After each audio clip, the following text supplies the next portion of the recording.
जय हिंद। इस वीडियो में हम समझते हैं कक्षा 10 गणित में बालाजी प्रकाशन से चैप्टर नंबर 9 त्रिकोणमिति। इसमें से हम आप लोगों को एक्सरसाइज 9.1 बता रहे हैं। बच्चों ने कमेंट किए थे, बहुत से बच्चों ने कमेंट किए कि सर आप त्रिकोणमिति भी साथ में पढ़ाते रहिएगा, तो हम आप लोगों को त्रिकोणमिति भी पढ़ा देंगे।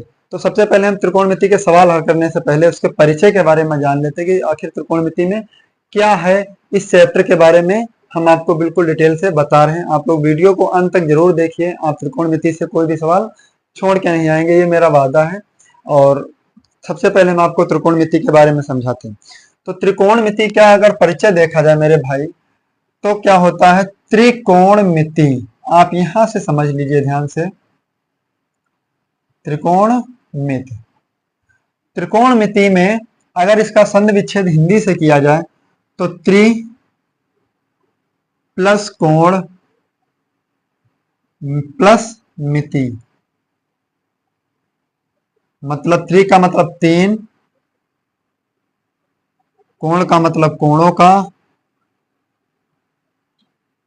और मेरे छोटे भाई बड़े भाई जो भी हो, तो मिति का मतलब होता है मापन। क्या होता है? मापन, मतलब तीन कोणों का मापन। ऐसा त्रिभुज जिसमें तीनों कोणों का मापन किया जाता है तो उसे हम क्या कहते हैं? त्रिकोणमिति। त्रिकोणमिति में यहाँ पे तीन की बात आई मेरे भाई, तो जो आपके जितने भी सवाल हल होंगे उनके मेन फैक्टर जो होंगे हम आपको लिखकर बता दें। मेन फैक्टर होंगे आपके तीन। कितने होंगे? तीन। और इन्हीं तीन को व्युत्क्रम करके बनाए जाते हैं आपके छह सवाल। आपके तीन ही चीजों से लगेंगे, लेकिन बनाए कितने जाते हैं मेरे भाई? छह। बिल्कुल अच्छी तरीके से समझ लीजिए, छह बन जाते हैं। अब त्रिकोण में समझ लीजिए, जैसे दो भुजाओं से घिरी आकृति को क्या कहते हैं हम? कोण। दो भुजाओं से घिरी एक आकृति हो गई जिसका नाम क्या हुआ? कोण। तो समझ लीजिए, अगर कोई यहाँ पे 45 अंश हो, 30 अंश हो, तो इस तरीके की जो आकृति होती है मेरे भाई, वो क्या कहलाती है? कोण। दो भुजाओं से घिरी है तो क्या बन गया? कोण। और तीन भुजाओं से मिलकर बने तो क्या हो जाएगा? त्रिकोण। क्या हो जाएगा मेरे भाई? त्रिकोण। अगर सेकेंड पेपर से बात करें, रेखा ज्यामिति गणित से, तो यहाँ पे आपका क्या बना? ये त्रिभुज बना। क्या बना मेरे भाई? त्रिभुज। क्या बना है? त्रिभुज।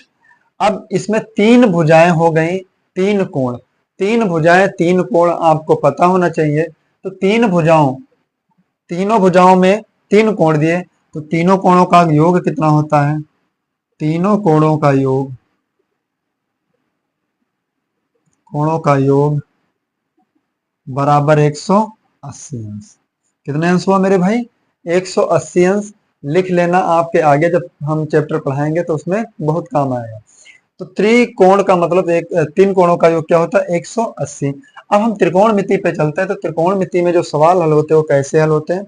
तो वो आपके हल होते हैं यानी 90 अंश के कोण से। जो एक कोण 90 अंश होगा तो दो अन्य कोणों से सवाल लगेंगे। कैसे लगेंगे वो भी समझ लीजिए ध्यान से। जैसे एक ये 90 अंश कोण का बन गया पी क्यू और आर। तो ये आर जो कोण हमारा हुआ है क्या हो गया? 90 अंश का। और एक बात विशेष ध्यान रखना, क्यों हमारा क्या हुआ? थीटा। बच्चे लोग क्या, क्यों हमारा हुआ? थीटा। अब बच्चे क्या करते हैं कि जैसे कोण लिख दिया पी क्यू आर, तो इसमें देखिए जो बीच की संख्या आती वही हमारा होता है मेन कोण। जैसे इसमें दिया है कोण क्यू, तो कोण क्यू का मान थीटा या कोई 30 अंश 60 अंश कोई मान हो सकता है, तो हमारा क्या होगा? कोण हो। अब यहाँ पे अगर हम लिख दें कोण P R Q, P R Q, R के बारे में अगर बीच में बात किया तो कोण हमारा क्या हो जाएगा? आर। यानी हम 90 अंश की बात कर रहे हैं। अगर हम यहाँ पे लिख दें कोण आर पी क्यू, तो बीच में हमारा क्या है? पी। तो हम बात कर रहे हैं कोण पी की। बात किसकी कर रहे हैं? कोण पी की। ये विशेष तरीके से ध्यान रखना, जो भी बीच की संख्या होगी वही वही आपकी कोण होगी। जैसे इसमें लिखना पी क्यू आर, तो हमारा क्यू बना कोण। अब हम इस पे लिख सकते हैं, इसको डायरेक्ट भी लिख सकते हैं। कोण क्या हो गया?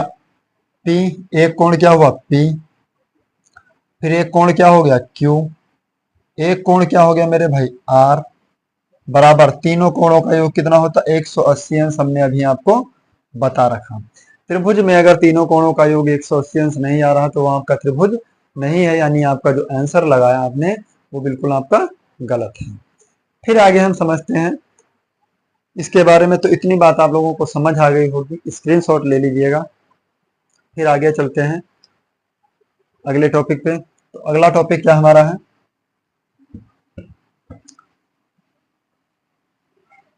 इसके बारे में विशेष तरीके से अगर आपको शुरुआत नहीं पता होगी मेरे भाई, अगर आपको शुरुआत नहीं पता तो आप अंत बिल्कुल नहीं लगा पाएंगे, आप सवाल भी अच्छे से नहीं लगा पाएंगे। अगर आपको शुरुआत पता है तो आप आराम से लगा लेंगे सवाल। ठीक, आगे देखते हैं।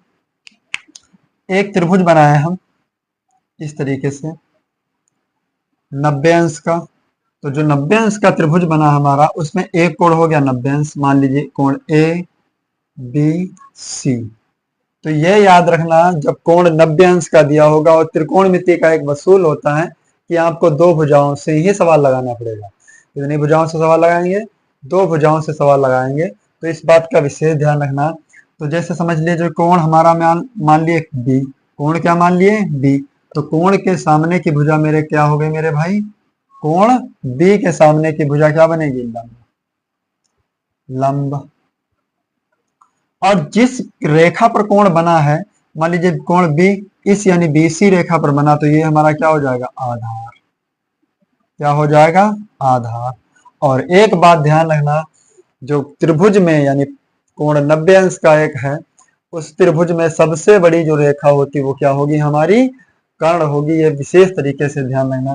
तो ये रेखा आपकी क्या हो जाएगी, यानी ए बी आपकी हो गई कर्ण। इतनी बात आपको विशेष तरीके से ध्यान रखना। कोण के सामने की भुजा लंब, जिस रेखा पर कोण बना वो हमारा होगा आधार, और सबसे बड़ी जो रेखा होगी वो हमारा क्या होगी, कर्ण। अब आप लोगों के मन में एक डाउट आ रहा होगा कि सर अगर हमारा कोण ए हो जाए, तो उसके लिए भी समझ लीजिए ध्यान से। कोण ए मान लिए हम, कोण को मान लिए ए, यानी कोण हमारा ए 30 अंश है, ये हो गया हमारा बी, और ये कोण हो गया सी। तो देखिए कोण ए के लिए लंब क्या बना, बीसी। कोण ए के लिए लंब क्या बन गया मेरे भाई, बीसी। और आधार क्या बनेगा हमारा, एसी। आधार क्या बनेगा मेरे भाई, एसी। और सबसे बड़ी भुजा तो कर्ण, कर्ण ही रहेगी। ठीक। और एक बात समझ लेना ध्यान से, हमने अभी आपको बताया त्रिकोणमिति में केवल दो भुजाओं से ही आप सवाल लगाएंगे। कैसे लगाएंगे, त्रिकोणमिति का नियम होता है, उसके बारे में हम विशेष तरीके से चर्चा कर रहे हैं, तो उसके बारे में विशेष तरीके से आपको लिखवा भी दें हम। तो जैसे समझ लीजिए दो भुजाएं दी होंगी, मान लीजिए लंब हमारा दिया, हमारा लंब दिया, लंब का मान दिया है, आधार का मान दिया है, कर्ण का मान नहीं दिया, तब हम कर्ण का मान निकालेंगे, सवाल तभी हमारा लगेगा। तो पाइथागोरस प्रमेय लगाएंगे। आप लोगों ने सुना होगा, सूत्र आप लोगों ने अच्छे से सुना होगा, पढ़ा भी होगा, कक्षा 9 में पढ़ा, 8 में भी पढ़ा। दो भुजाएं दी हो तो तीसरी भुजाएं निकालनी हो, अगर समकोण त्रिभुज हो तो ये समकोण त्रिभुज में दो भुजाएं दी हो तो तीसरी भुजा निकालना हो, तो उसके लिए सूत्र क्या लगता है, पाइथागोरस का प्रमेय। तो पाइथागोरस प्रमेय लगाएंगे हम। तो पाइथागोरस प्रमेय का सूत्र क्या होता, पाइथागोरस प्रमेय, पाइथागोरस प्रमेय से। तो पाइथागोरस प्रमेय क्या कहता है हमारा, कर्ण स्क्वायर बराबर लंब स्क्वायर प्लस आधार स्क्वायर, प्लस आधार स्क्वायर। ये बात आप विशेष तरीके से ध्यान रखना, इसकी परिभाषा भी पूछी जाती है पेपर में। पाइथागोरस की परिभाषा लिखिए। तो पाइथागोरस की परिभाषा क्या लिखेंगे, समकोण त्रिभुज पे सबसे बड़ी भुजा के वर्ग, सबसे बड़ी भुजा के वर्ग दो भुजाओं के वर्गों के योग के बराबर होगी। यानी समकोण त्रिभुज में दो भुजाओं के वर्गों का योग तीसरी भुजा के वर्ग के बराबर होगा, उसे हम पाइथागोरस में कहते हैं। जैसे समझ लीजिए दो भुजाएं हमारी, लंब का वर्ग आधार का वर्ग किसके बराबर है, तीसरी भुजा यानी हमारी कर्ण, कर्ण के बराबर होगी, यानी कर्ण के वर्ग के बराबर होगी। ये हमारी कहलाएगी पाइथागोरस प्रमेय। अब हमसे सूत्र में कहा है कर्ण तो हम निकाल लिए, अगर हमसे कह दे लंब का मान निकालिए, आपके पास क्या दिया हो, लंब दिया हो, आधार सॉरी लंब दिया हो, कर्ण दिया हो, आधार ना दिया हो मेरे भाई, तो आधार निकालने के लिए सूत्र क्या लगाएंगे, आधार का स्क्वायर बराबर कर्ण का स्क्वायर प्लस का लंब का स्क्वायर माइनस का लंब का स्क्वायर होगा, लंब का स्क्वायर।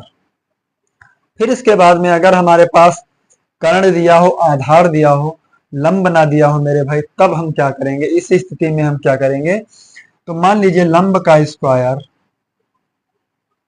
बराबर कर्ण का स्क्वायर और प्लस का आधार है, पक्षांतर करेंगे तो माइनस का आधार का स्क्वायर हो जाएगा, आधार का स्क्वायर। एक सूत्र से आपके 3 सूत्र बनते हैं। और आप लोगों को एक बात और बता दें, जितना अच्छा डीपली तरीके से हम आपको इस चैनल के माध्यम से समझा रहे हैं, इस तरीके से आपको समझा रहे हैं, आपको बड़े बड़े यूट्यूबर जो होंगे वो आपको डायरेक्ट क्वेश्चन रखेंगे, यहाँ पे आंसर ले आएंगे, आपको समझ में भी अच्छे से नहीं आएगा। और क्योंकि वो बड़े हो चुके हैं, वो क्रिएटर भी बहुत बड़े हैं, उनके पास बच्चे भी बहुत ढेर सारे जुड़े हैं, तो वो इतना आपकी बातों पे ध्यान नहीं देते। हमसे अगर कोई कमेंट करके कोई सवाल पूछता है तो हम उस सवाल को भी आपको बता देते हैं। ठीक है, तो आप लोग बिल्कुल अच्छी तरीके से पढ़ाई कीजिएगा। हम आपसे वादा करते हैं कि आपका कोर्स कोशिश करेंगे अगस्त या सितंबर में जरूर ही समाप्त कर देंगे। आपको जो 5 बजे की क्लास देते हैं हम, 5 बजे की क्लास आती है शाम को 5 बजे, वो क्लास आएगी आपकी चैप्टर 3 से, चैप्टर 3 चैप्टर 2 तक हम आपको पढ़ा चुके हैं। 5 बजे वाली क्लास में चैप्टर 2 तक पढ़ा चुके हैं, ये विशेष ध्यान रखना। चैप्टर 2 आपको कंप्लीट कर चुके हैं, यानी चैप्टर 2 आपकी कंप्लीट हो चुकी है। इसमें आपको कुछ पढ़ाना नहीं, बहुविकल्पी तक के सारे वीडियो आपको अपलोड कर दिए गए आपके लिए। फिर आपकी ये जो त्रिकोणमिति की क्लास है, ये आपकी 6 बजे आएगी, 6 बजे क्लास आएगी, जिसमें हम आपको चैप्टर 9 से आगे के सभी चैप्टर 6 बजे वाली क्लास में, और पीछे के चैप्टर अभी 3 पढ़ाएंगे, फिर 4 पढ़ाएंगे, फिर 5 पढ़ाएंगे, फिर 6 पढ़ाएंगे, फिर 7 8 पढ़ाएंगे, तो वो आपकी क्लास जो आएगी वो 5 बजे आएगी शाम को। और हम कोशिश करेंगे जल्द से जल्द कि विज्ञान की क्लास भी आपकी शुरू कर दी जाए, ताकि न्यूमेरिकल आप लोगों के लगने लगे। ठीक है, इस बात पे आप विशेष ध्यान रखना, हम आपको वादा करते हैं आपसे कि आपको पूरा करके कोर्स देंगे। फिर इतना तो आपने पाइथागोरस प्रमेय कर लिया, लेकिन हम आपको एक बात और बताना चाहते हैं मेरे भाई, कि जैसे कहते हैं कि दुनिया में सूर्य अकेला है, तो सूर्य अकेला पूरी पृथ्वी पर प्रकाश देता है, लेकिन अगर तारे मिला लिए जाएं तो तारे तो बहुत ढेर सारे हैं, लेकिन वो पृथ्वी को उजाला उजाला युक्त नहीं कर सकते। क्यों नहीं कर सकते, क्योंकि उनमें उतना दम नहीं है। ये सभी जो तारे हैं, चांद है, ये सूर्य के प्रकाश के अभाव में ही चमकते हैं, सूर्य के प्रकाश के कारण ही चमकते हैं, इसीलिए वो उनमें अपना खुद का उजाला नहीं है। उस तरीके से गणित में इस बात को ध्यान रखना, ये जो 2 सूत्र आपके बने हैं, ये पहले वाले सूत्र से बनकर आए हैं। तो हम चाहते हैं कि आप ये 2 ना याद करें, इतना टाइम ना लगाएं, क्योंकि आप अगर बनाना सीख गए तो आप याद करना भी सीख जाएंगे। तो आप पहला वाला सूत्र याद रखिए, कर्ण स्क्वायर बराबर लंब स्क्वायर प्लस आधार स्क्वायर, आपके सवाल आराम से लग जाएंगे। आप इसका भी स्क्रीनशॉट ले लीजिए। फिर त्रिकोणमितीय अनुपातों के बारे में बात करते हैं। त्रिकोणमितीय अनुपात स्क्रीनशॉट ले लीजिए।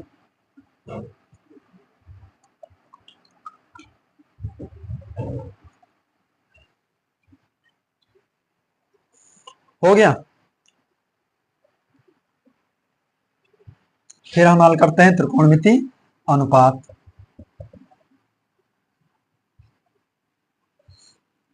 त्रिकोणमितीय अनुपात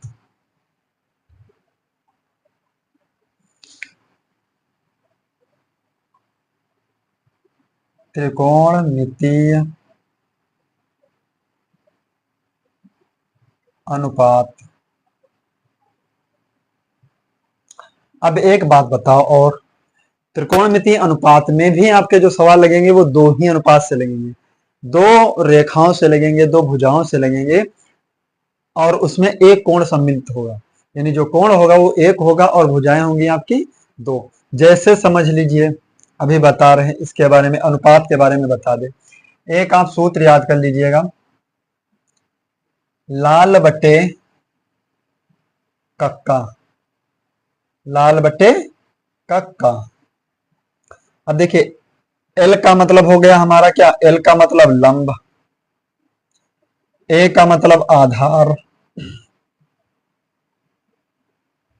और के का मतलब कारण।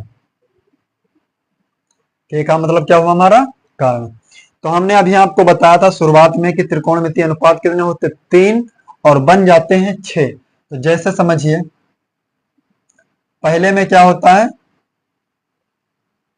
लंब बटे कर्ण, लंब बटे कर्ण मेरे भाई तो होगा आपका साइन, आधार बटे कर्ण क्या हो जाएगा आपका कॉस, और लंब बटे आधार क्या हो जाएगा टेन, लंब बटे आधार क्या हो जाएगा टेन।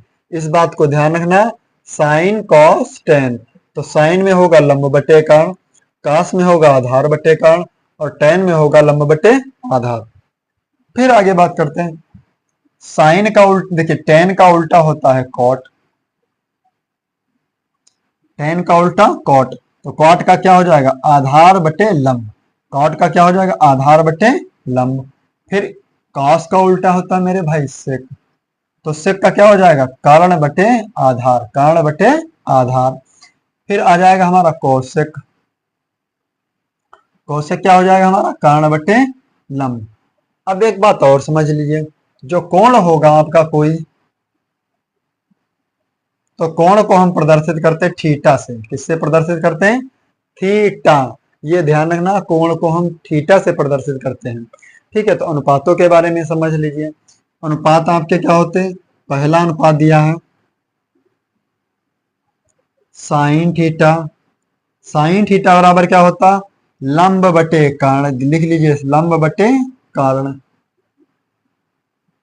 लंब बटे कारण। फिर दूसरा होता है कॉस थीटा, कॉस थीटा क्या होता है हमारा आधार बटे कारण। फिर होता है टेन थीटा, टेन थीटा क्या होता है हमारा लंब बटे आधार, लंब बटे आधार। फिर आता है अगला, हमने अभी आपको बताया टेन का उल्टा क्या होता है, तीन अनुपात आपके मेन दिए हैं, 6 बनाए जाएंगे, तो 6 कैसे बनेंगे अभी देख लीजिए, जैसे यहाँ पे बने। फिर टेन का उल्टा क्या हो जाएगा कॉट, कॉट थीटा बराबर क्या हो जाएगा आधार बटा लंब। फिर अगला आता है सेक थीटा, सेक थीटा क्या होता है आपका कर्ण बटे आधार, कर्ण बटे आधार। फिर अगला आता है हमारा कौशिक थीटा, कर्ण बटे लंब, कर्ण बटे क्या आता है हमारा लंब। तो इस तरह से आपके तीनों अनुपात याद होते हैं। अब इनको याद करने का जो तरीका, आप लोग गाना याद करते हैं, डायलॉग याद कर लेते हैं, उसी तरीके से क्या है इसको भी याद कर लेना। कैसे याद करेंगे, sine cos tan cot sec cosec, sine cos tan cot sec cosec, sine cos tan cot sec cosec. तो साइन में याद रखना लंब बटे कर्ण, कॉस में याद रखना आधार बटे कर्ण, टेन में याद रखना लंब बटे आधार, कॉट में याद रखना आधार बटा लंब, सेक में याद रखना कर्ण बटा आधार, कौशिक में याद रखना कर्ण बटा लंब। इस बात को आप विशेष तरीके से ध्यान रखना। फिर इसके बाद हम आपको बताते हैं व्युत्क्रमण, तो व्युत्क्रम भी इसी से बनेंगे, कैसे बनेंगे उसके बारे में हम आपको विशेष तरीके से बता रहे हैं। तो बेहतर तरीके से आप अगर लाल बटे कक्का ही याद कर ले तो ये सब ताम झाम याद करने की कोई जरूरत नहीं। अभी हमने आपको एक बात बताई थी, उजाला सूर्य से होता है चांद तारों से नहीं। ठीक है, तो इतना आप लोग स्क्रीनशॉट ले लीजिएगा। फिर इसके आगे हम समझते हैं व्युत्क्रमानुपात।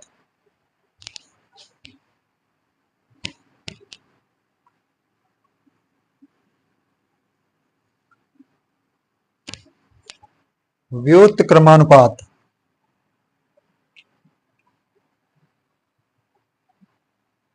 व्युत्क्रमानुपात क्रमानुपात। व्युत्क्रमानुपात का मतलब क्या होता? उल्टा। क्या होता मेरे भाई? उल्टा। अब देखिए, उतने ही व्युत्क्रमानुपात होंगे, उतने ही अनुपात होंगे। तो जैसे क्या होंगे? व्युत्क्रमानुपात आपका होगा, मान लीजिए पहला ही ले लेते हैं, साइन थीटा। तो साइन किसका उल्टा है? कोसेक का। तो इसको लिखेंगे हम 1/कोसेक थीटा। दूसरा आता है कॉस थीटा। तो कॉस उल्टा होता है किसका? सेक थीटा का। तीसरा आता है टेन थीटा। टेन थीटा किसका उल्टा होता है? 1/कॉट थीटा। चौथा आता है आपका टेन के बाद कॉट। देखिए, कॉट थीटा। तो अगर टेन का उल्टा कॉट है तो कॉट का उल्टा क्या होगा? टेन। 1/टेन थीटा। पांचवा आता है सेक थीटा। देखिए, कॉस का उल्टा सेक है तो सेक का उल्टा क्या होगा मेरे भाई? कॉस। 1/कॉस थीटा। फिर 6 नंबर में आता है आपका कोसेक थीटा।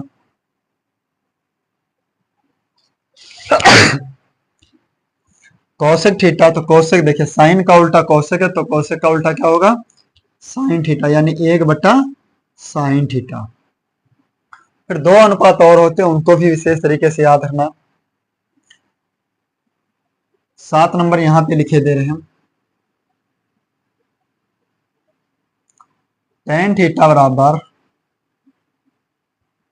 साइन थीटा बटे कॉस थीटा। फिर 8वां आता है आपका कॉट थीटा। तो क्या होगा? कॉस थीटा बटा साइन थीटा।